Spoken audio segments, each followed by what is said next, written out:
Hi y'all, Jamie with Color Flutter Creations, and I've got a spring in my step. Today we're using the Pixie Dust Designs Fancy Box Die Set. This is a very large die set that creates the bottom of the box, this top piece of the box, and the decorative piece of a bow and the inner platform. Then you have the second piece of this die set, which does the actual bottom of the box, the platform base, and the bow decorative pieces, as well as the inner layer pieces.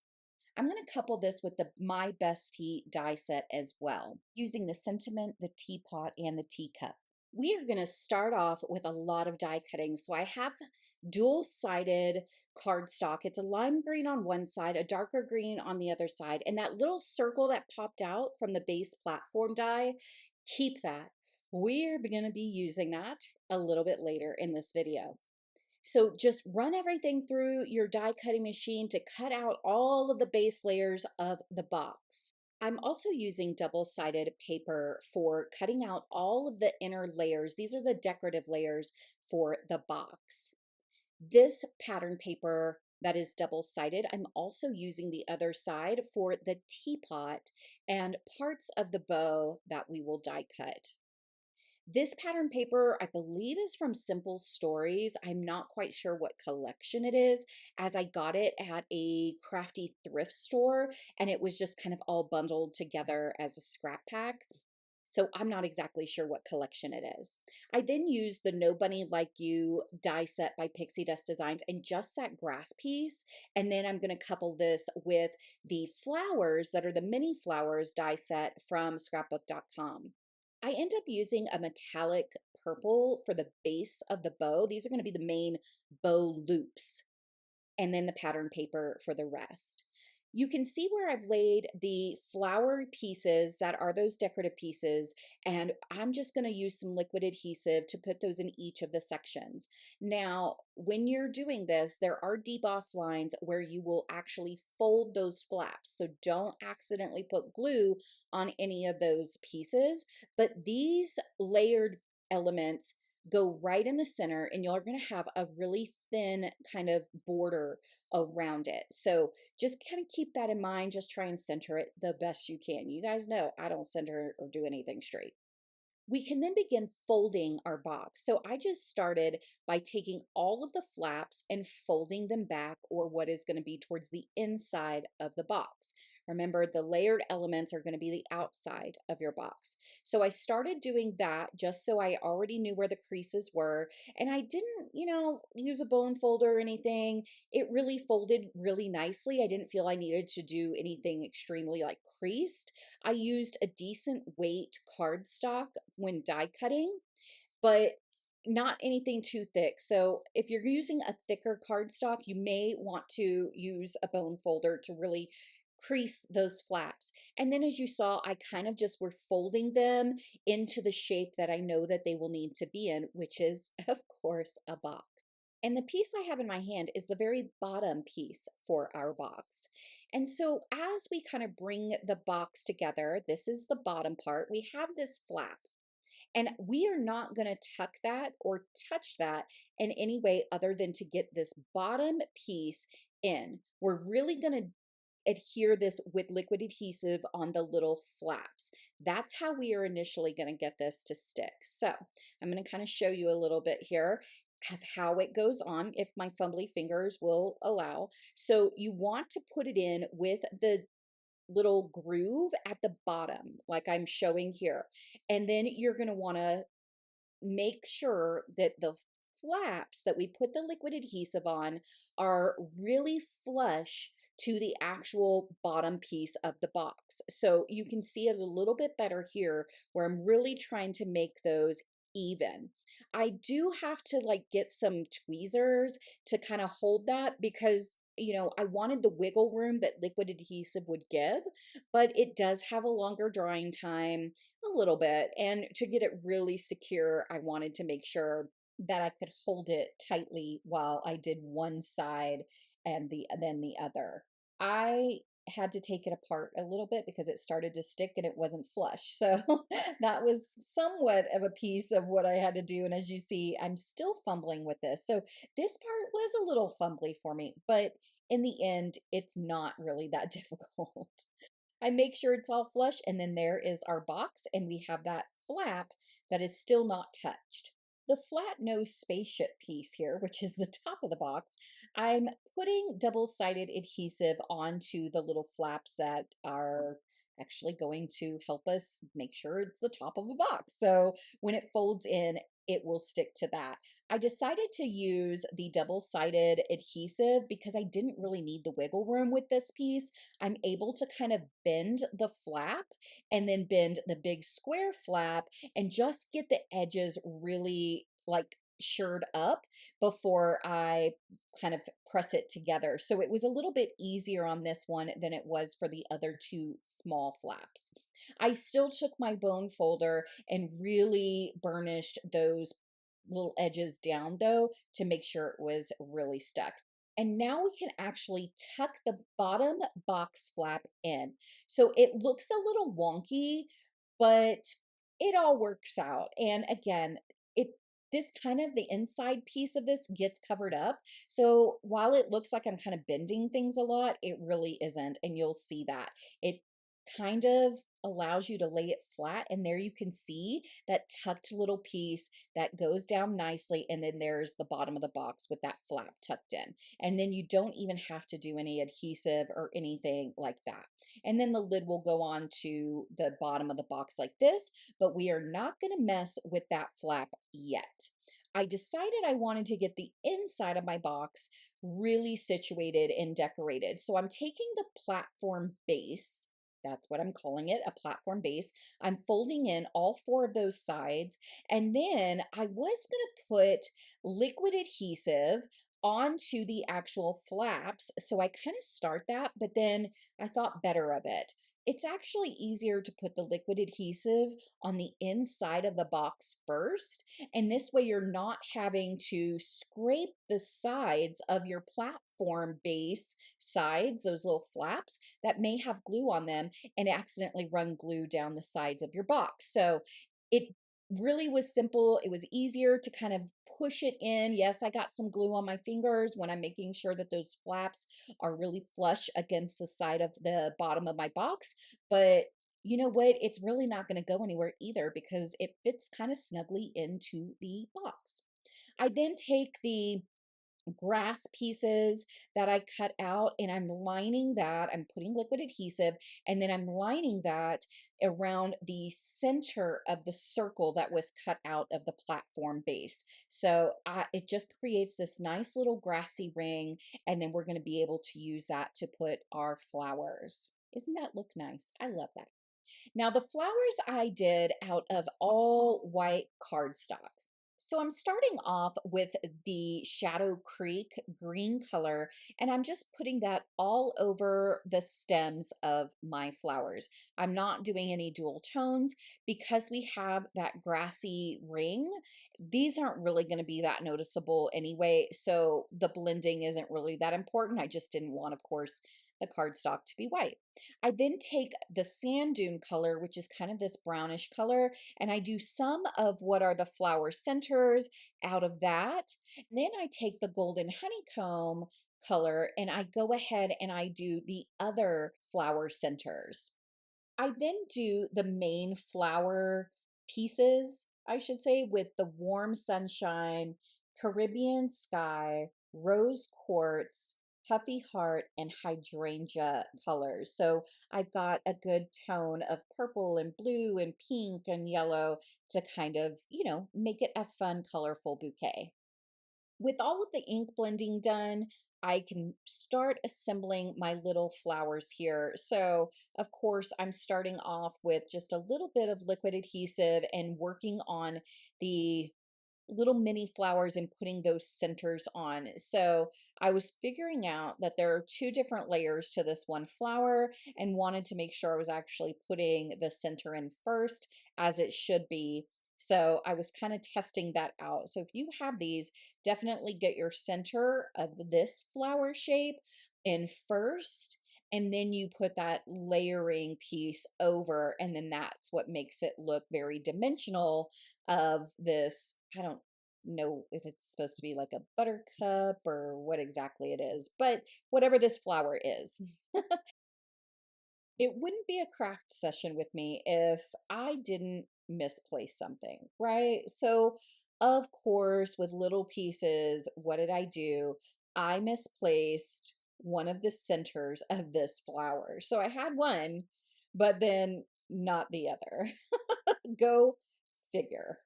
But you don't worry your pretty little heads about this because I've got a solution. One, let me move on and just put at least one of the dots on. Then let me look again. Nope, still not around. I got a solution. Let's use some stickles. Get that stickles out. We're just going to put some glitter glue right into the middle of these flowers and make them simpatico and pretty with a little shine.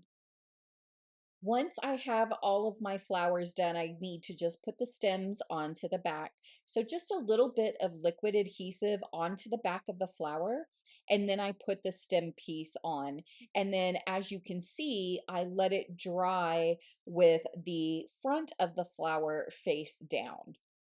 Let's get our bouquet together. So we have our box with the platform in the center, and then we have the circle that was cut out of that. So what I am going to do is I'm going to put this circle inside. So we're still going to use that, and it's going to go inside of where we had cut it out from. So our flowers are actually going to stick up out of this. So to get them, I guess to where they're going to stand up, I used a pokey tool. So simple. I mean, who would have thunk you didn't need anything but a pokey tool? I'm just kidding. We like to have a lot of crafty tools, right? Well, our pokey tool is something that always comes in handy. So I just spaced out poking holes in a little kind of arrangement, nothing overly close together, nothing too far apart. And then that way the stem of our flower can literally just slip through it. But I didn't make the hole too big because I didn't want it to fall through it. Just kind of slip it in. To hold the flower in place, I put a little glue on the back side, and then I just bent the end of the flower stem and I held it there so that it would dry. Simple. One thing to note here is that I did not double up any of these pieces. So I did not do double layers of stems or of the flowers. I did not want to do that on the flower heads themselves because I didn't want it to be too heavy for the stem. I didn't want to do it for the stem because I thought the 100-pound cardstock weight that I was using would be thick enough. So while I may like to double up, for my sentiments or, double up when it comes to other layering pieces to create additional dimension, we didn't need that. So as long as you're using a good weight that is not overly thick, your stems and your flowers will be just fine. Now we can work on getting this inside of our little box. I tried to think of a couple of different ways to do this, and what I actually found to be the easiest was to kind of curve the placement of my flowers, so that little round circle, and then just put a little bit of liquid adhesive on one side, that back side, and then I kind of push the back end of where my flowers are up against that and hold it. I do grab some tweezers to kind of help me get it in place and hold it there because again, tweezers are just an extension of our fingers. So I really wanted the tweezers to help me hold it. So see, it's not completely down. I did know that I needed to add something in the center so that it wouldn't collapse in the middle and would have a little bit of, I don't know, some support. So I am just taking foam adhesives, yes, from my stash that I have had a gazillion years. And I just laid the foam adhesive into the circle, pressing it down, and I just stacked it one on top of another. I think I used about 3 of them here just to give me enough height and the height that I wanted for my flowers. I do a little flower arranging there, and I think that is so cute. I used the leaves that come with the mini flowers die set, and I put a couple of those in or on, I should say, the stems of my flowers, but I didn't use all of them. In fact, after just doing probably about two, I thought that that was enough. What I was doing was really using it to kind of slip the leaf in between a couple of the grasses to help have it help hold some of those front flowers in place, just as a little extra precaution and sturdiness. Now let's get that lid on our box. So this is exactly how it's going to come together. And the top of the box is going to sit on the top of that flap. To get the top of my box onto the bottom, I'm going to start with some double-sided adhesive.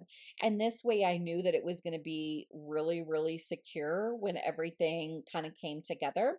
So I just put some double-sided adhesive on that flap, cut it off, kind of press it down, and then tear that release paper off. But when I'm going to put my box on, I'm making sure it's got the right way. So it's going to be that little lip thing is towards the front and at the top. And to get my lid on, I want to put a little bit of liquid adhesive. That's because I do need to match this up. And I wanted to make sure I had a little bit of wiggle room and that the double-sided adhesive wasn't just going to like stick in a crooked angle because that's my luck. So that's why I use the liquid adhesive there, and then I just press that down. Again, that little lip on the top of the box is at the top and also facing forward to the front of where your box is. So I have the base piece or the loopy bow piece here. And with this cardstock, it's a little thicker. It's not really, I don't know what kind of cardstock it is. I've had it a long time. It's a metallic-y purple stuff. Actually, I think my crafty mama gave it to me. Thanks, Mom.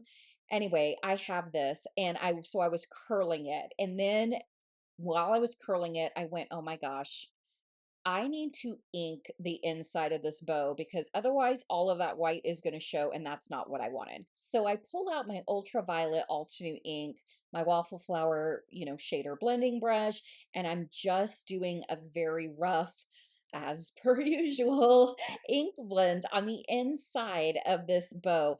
But because it's the inside, it doesn't need to be really pretty. I just don't want it to be the stark white color. I have already put some double-sided adhesive into the very middle of this piece. So that's why I'm not inking there.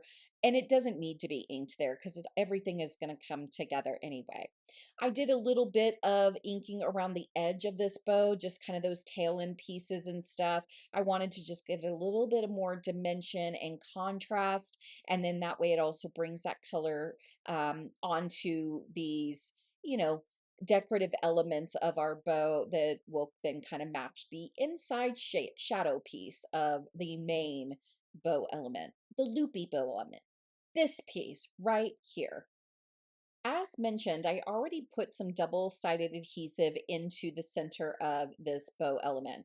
The reason why is because I knew I was going to need some additional hands and I needed that first one to stick without me having to hold it. And then I'm able to use some liquid adhesive to kind of come into these other spaces, try and hold it down, put a little bit more. But in the end, what we have to do, we've got to grab our little finger extensions, which of course are our tweezers. I mean, come on, they're just like the best thing. Reverse tweezers are so fabulous. These ones are actually Spellbinders reverse tweezers, and I really, really like them. I like the ones that are curved. I like the ones that are straight handle like this and just that fine point. Either way, reverse tweezers, wonderful. So I put that a little out of the way and let that glue dry, and then I bring it back to put it onto the tails of the bow. So just a little bit of liquid adhesive and then I can center that. And I really like this bow. I think it's a very pretty bow. It's just got enough decorative fanciness element to it while also, I don't know, being really honestly simple to use, to put together, to die cut, all of it. It really is simple. So I've got that in line. I'm putting that aside so it can really fully dry. And I'm kind of curling back this piece that wraps around the center of our bow. Okay, so that circle is going to be right in the front. And then what I did was just a little bit of liquid adhesive at the back and hold that one end, put a little more liquid adhesive, and then I can hold the other end. And I can just push that down, making sure that I've turned it over, that my circle then is in the center. I then can put on the little decorative or layered pieces for our teapot and then our teacup. I cut these out of the same metallic purple cardstock that I did the bow. And of course, the tails of the bow is the same pattern paper that I used to cut this teapot. This teacup is so simple. It's literally gold metallic cardstock just for the handle. Now, this set does also include faces that you could put on the teacup and the teapot, but I wanted to show a different way in which you could use it. The teacup also has a piece that would be the tea, so you could see some tea in the cup, but per usual, I lost it. What? As you can see. So I had to die cut that again. What was with me and in this project? I just kept losing all of my little pieces for some reason. We will, I don't know, blame it on the craft gnomes that want to take all of our craft supplies and go be crafty themselves. Anywho, so we have the little brown piece that is our T, and I just lay that right into the center. There are some deboss lines that will show you exactly where to place this. And this little teacup is actually going to be an inside piece to our fun little box here. So there's lots of things you could do. You could tuck an actual like little tea bag behind there. You could put so many things on the inside of this little box. And you could also put a sentiment on the inside if you wanted to. Just cut a square from the decorative layer. So the teacup I put on the inside, and the teapot I'm putting on the very front of our box on the outside. I stamped the sentiment that comes in the My Best Tea die set onto a little tag that I had, and I just poke a hole in that with my crocodile, and then I'm putting some twine through the hole and then just going to kind of tie that. My bow, while it's sitting on top of my box where it's going to go, it is not yet adhered. I first want to make sure that I get my tag down onto the top of my box. So I put a little bit of liquid adhesive where I want that knot to be, and that's just right into the center of the lid. And then I hold that down, making sure that my tag hangs to the side how I want it. Once that was dry, I took some double-sided adhesive, put that on top of my twine knot, and then removed the release paper and put my bow. There we have it. This is our fancy box using the Fancy Box die set by Pixie Dust Designs and the My Best Tea die set also by Pixie Dust Designs. The inside flowers that used the mini flowers by scrapbook.com. The grass ring on the inside was from the No Bunny Like You Pixie Dust Designs set as well. Thank you for joining me today. I hope you enjoyed the making of this fun, fancy box. I appreciate you, and please stay tuned for more crafty fun to be had in the future. Take care. Bye-bye. Thank you for supporting me by subscribing, liking, commenting, and sharing this video.